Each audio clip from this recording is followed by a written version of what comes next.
What's going on, everybody? Brandon Schaefer here. Got a Sargent book here, and I just want to look through. I found something interesting, just want to share with you guys here. It's pretty cool. So this painting Sargent did, I've seen this in Washington DC Gallery, National Gallery of Art, and a really great painting.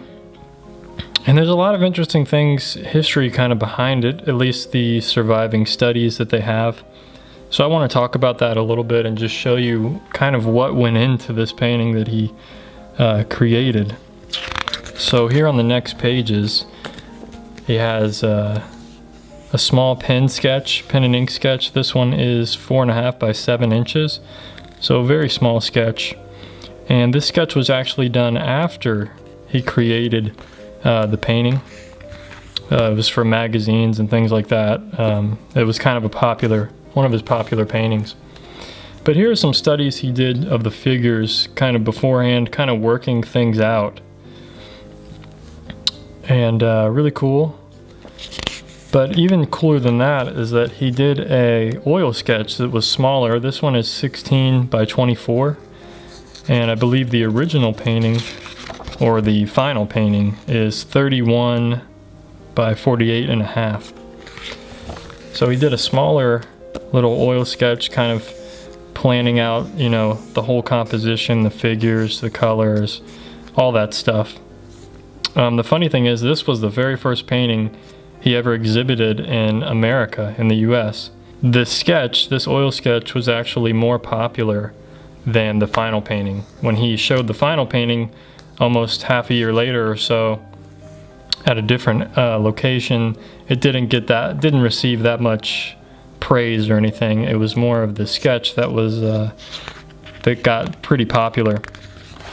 But even before this sketch, he did an initial sketch that they only have a black and white photo of.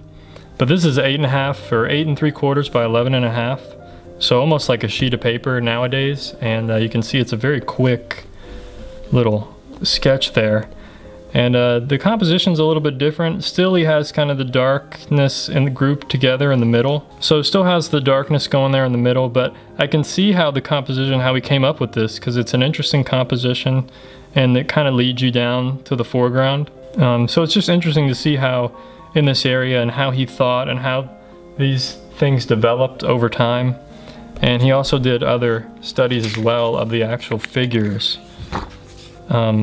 As we can see here. And these were, 10 by 17, 11 by 19.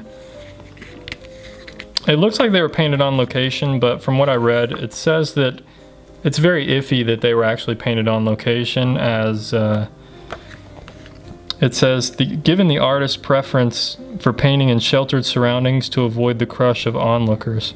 So it looks like he didn't like painting outdoors as much, especially around, on a beach with a group of people looking and watching him, which is pretty interesting. But this was back, he actually did this painting while he was attending Carolus Duran's atelier. So Sargent was very good, even when he was studying under Carolus Duran in his early days. And this is 1877, 1878, so a lot of early work from Sargent here. But I just thought it was interesting to see how much studying he did for one painting. He showed this painting at the Salon, which was like this yearly big show. But like I said, didn't receive much praise. But he did these other sketches afterwards, and then these other ones before. But a lot of work going into it, just this one composition and planning out this one kind of composition.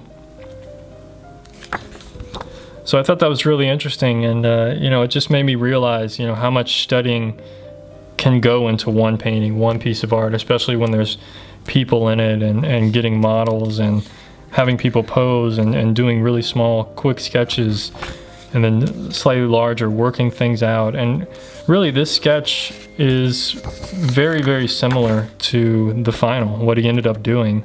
The colors are just a little bit stronger. There's stronger light. It's kind of more vibrant.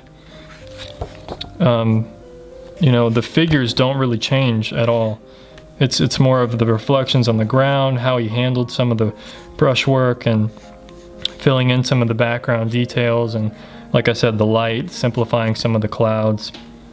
Pretty cool to see, to have, you know, this whole series of surviving studies and things. I'm sure he studied a lot more on other paintings as well, but they may just not have, they may not have survived to nowadays.